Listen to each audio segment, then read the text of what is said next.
Ladies and gentlemen, welcome back. So, I built an overkill PC, had so many issues with it just starting out, and I feel like now that it's in a comfortable state that, things aren't failing, things are doing actually pretty well, I figured why not do a cost breakdown. But firstly, I want to mention what I actually have in this PC. Starting off with the biggest of all, the CPU. I have an Intel i9-12900K with a 16-core processor.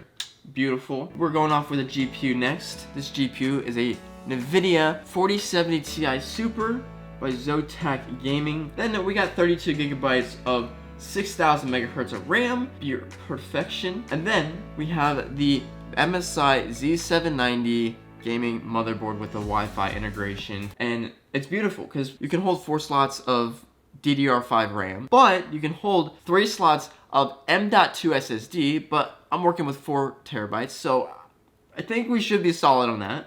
Then we got the Windows 11 operating system. Then we got the NZXT 360mm Kraken Elite AIO.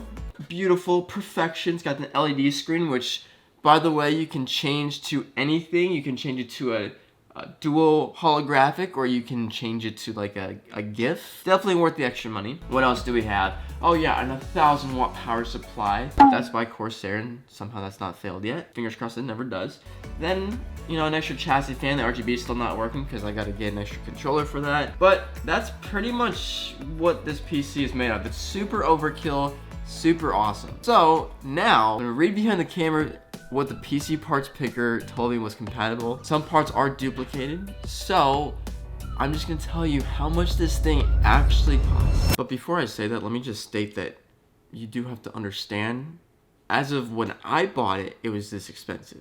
So 3 years down the line, it's probably not gonna be that expensive. Anyways, firstly, CPU. Again, the i9 16-core processor. It was $275. I feel like that's pretty reasonable for Intel, and especially an i9, and it's a 12th gen and a 16-core. It's performing way better in everything than the AMD.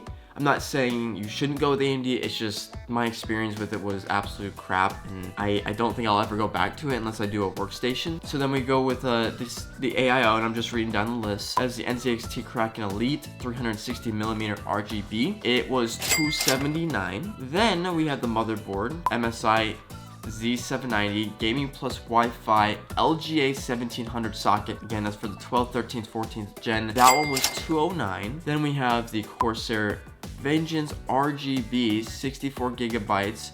Oh, man, I got a lot actually. I thought it was, dang, I got 64 gigabytes of RAM in here. I thought I had 32. My bad. I got 64 gigabytes of RAM. That sucker right there was 200 bucks. Then I have 2 Samsung 990 Pros M.2 SSD. That, let's see, 169 times 2. $338. That's hot. Then the Zotac Gaming 4070 Ti Super GPU, 16 gigabytes. That one was, I spent that much on a GPU. $1,250. The NZXT H6 Flow RGB mid-tower case, $135. And then the Corsair 1000 watts power supply, 80 plus gold certified rating, $150. So let's just say, because we don't have the chassis fan in here, and we also don't have the other SSD, so we have in total a whopping $2,669.94, plus the extra chassis fan was, I think, around $70, plus the other SSD, so that's another $169. So I am in this PC for a whopping $2,908.94. So I want to be strict with this and say that, one, obviously you can see that if you were to pay that in a pre-built gaming PC, you are not going to get most of these parts. This price for an overkill gaming PC is actually kind of nice. It's actually kind of cheap. Now, obviously there's always better.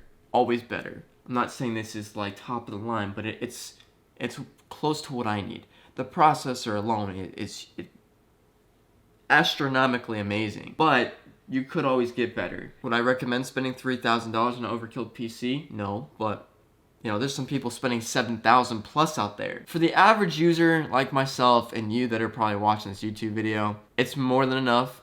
Matter of fact, it'll stay like this and stay, even if you're just playing Call of Duty, Fortnite, streaming, whatever, for an everyday use, you are going to have this thing last you for probably 10 years. Easily. Great thing about this is that you can interchange parts, so it's not like you're paying so much for a pre-build, and yeah, it gets stress tested and all this stuff, and then you're paying so much and not getting what you want. But let's just say this was an experience. It really was. So that's it, guys. It was a very, very hard lesson to learn about how to build a PC. Now that I know how to, it's I know I said I probably wouldn't do it anymore, but honestly, for $3,000 and I get all this amazing stuff, I might just do it. I really might just do it. That's all I have for you in this video. Thank you guys so much for watching. If you enjoyed, hit that subscribe button. Welcome to 2025. Let's put this past us and continue forward with awesome DIYs of how to build stuff and really cool tech reviews.